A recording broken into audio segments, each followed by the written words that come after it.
Greetings and welcome back to room 303 in our chats with Emily as we were calling our readings through the poetry of Emily Dickinson.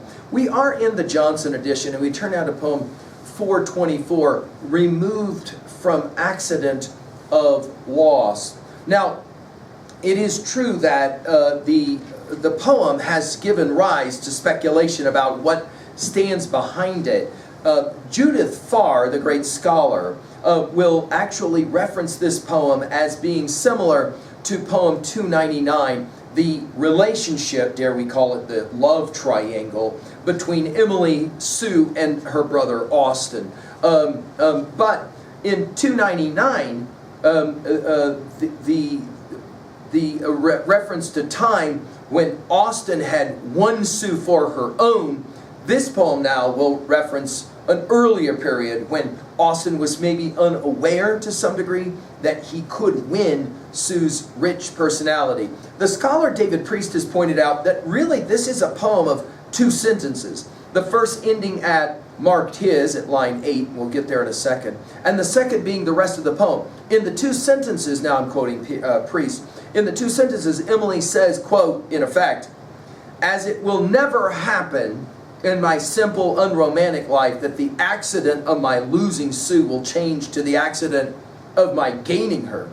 I just have to get what I can from our relationship, all the time being as unconscious of her real wealth of love as at the moment is Austin, who is like a brown Malay and does not see the pearl marked as his. Could he only imagine a fraction of the bliss that awaits him with Sue? What holiday," in quote, to finish now with Priest. Let's enjoy the poem.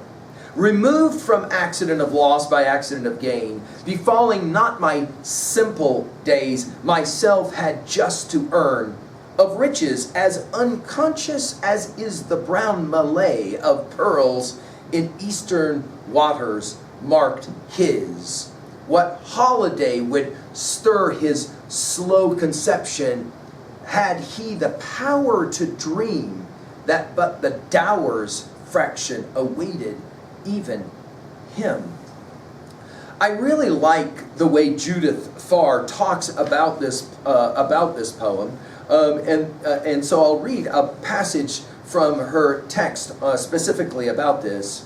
She says it this way: "Dickinson's language here is at the outset decidedly cryptic, as might be expected when a writer chooses to describe a thorny set of facts and a secret love. She says, using of herself, as she often does, the word simple, that to be kept from losing Sue by gaining her is not a fate that will ever befall her.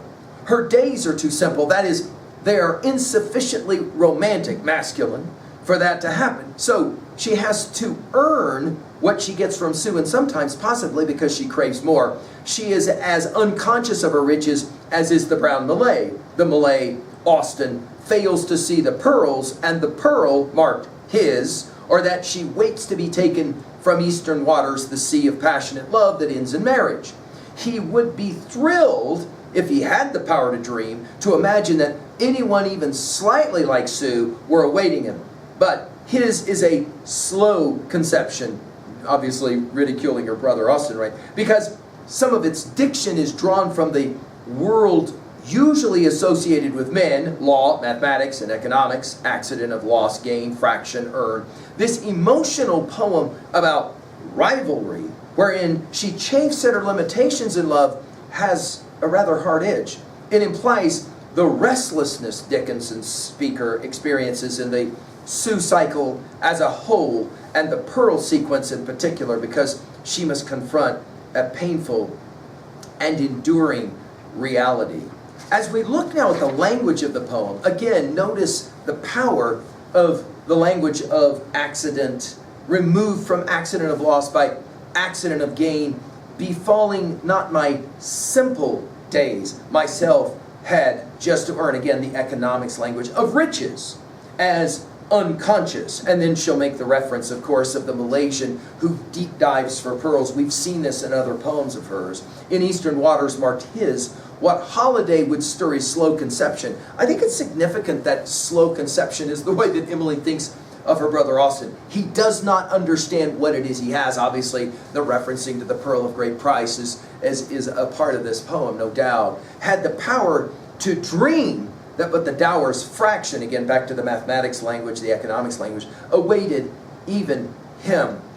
What is the point of this little poem? I think there is some sadness to this poem. I think there might even be some resentment here as well. That is to say, a real pal is hard to lose. And I think for her, the loss of Sue to Austin was profound, right? At 2B, we've mentioned, of course, the economics language, the language of mathematics and love. At 3A, think about all of the love triangles that are a part of classic literature. Of course, immediately we think about Paris, don't we, with Menelaus and Helen, no doubt. At 3B, what was a time to own a poem like this? What was a time that you lost a pal to a rival? And how hard was that for you to live with? I hope Emily's challenging you and comforting you. Thank you.